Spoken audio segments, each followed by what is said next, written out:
Արդեն մոտ 2-3 ժամ է քննարկում ենք 2026 թվականի բյուջեի նախագիծը, բայց քանի որ Երևանի բյուջեն հրապարակային փաստաթուղթ է, սիրելի քաղաքացիներ, առաջարկում եմ խորհուրդ եմ տալիս նաև մանրամասն ծանոթանալ այս հրապարակային փաստաթղթին, ինչու, որովհետև եթե Աստված միացե ձեր ինֆորմացիայի աղբյուրը մեր ընդդիմադիր գործընկերների ելույթներն այստեղ սոցիալական ցանցերում, ապա կարող է թվալ, որ ամեն ինչ կործանված է, ամեն ինչ ավերված է եւ նույնիսկ ավելին ասեմ, մենք գոյություն չունենք արդեն, ուղղակի այսպես ամփոփորեն չենք նկատել դա, ինչը բնականաբար այդպես չէ։ Իդեպ Մայր Հայաստան խմբակցության անդամը միացրեց մեր քաղաքական առաջնորդի ձայնագրությունը եւ նկատեց դրական էմոցիան, որ մենք ունեինք, ես եւ իմ թիմակիցները, ուզում հասկանալ դուք հարգելի գործընկերներ, որ էմոցիայից դրդված չեք խոստովանում, թե ով է ձեր քաղաքական առաջնորդը եւ անդադ խոսելով թափանցիկությունից չեք խոստովանում եւ այդ քաղաքական պատասխանատվությունը չեք ստանձնում ձեր քաղաքական առաջնորդի հետ։ Ես հրապարակային բոլոր ուրեմն տեսագրություններից եմ ասում, ես սովոր չեմ մանիպուլյացիաների, ուրախություն ինձ։ Շնորհակալ եմ։ Անդրադառնալով ուրեմն Երևանի բյուջեի նախագծին, սիրելի քաղաքացիներ, ծանոթանալով նախագծին, դուք կտեսնեք, որ 2026 թվականին հետևողականորեն եւ ավելի մեծ տեմպերով նույնիսկ շարունակվել են 2-3 տարիների մեծածավալ աշխատանքները, որ սկսվել են Երևանում, դրանք շարունակական նախագծեր են, նոր նախագծեր են եւ ինչպես նշեց պարոն քաղաքապետը, մեծածավալ մեգա նախագծեր են, որոնք շատ հորետեսների եւ Երևանի բարօրությունը ցանկացողների իմ խորին համոզմամբ իրականանալու են։ Ինչ վերաբերում է եկամուտներին, շատ է խոսվում այստեղ արդյունավետ կառավարումից, դասընթացներ է տրվում արդյունավետ կառավարման, 3 տարիների ընթացքում Երևանի բյուջեն եռապատկվել է։ Սա պարզապես թիվ չի։ Սա կառուցվածքային բարեփոխումների եւ ուրեմն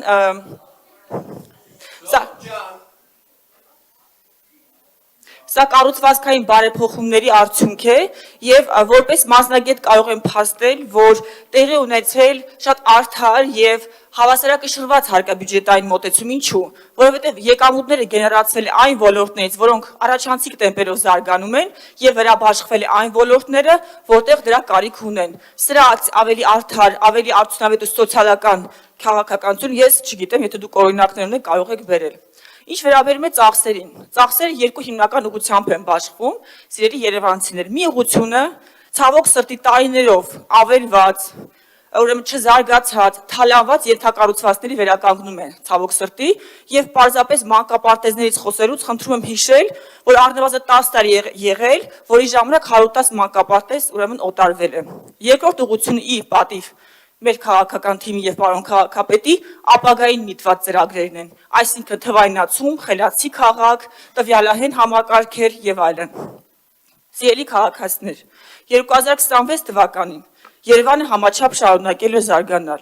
Ձեր բակը կառուցվելու է, ձեր վերելակը փոխարինվելու է, ձեր քաղաքը լուսավորվելու է, կանաչապատվելու է, այո, մանկապարտեզներն ու բուժ հաստատությունները զարգանալու են ու վերակառուցվելու են։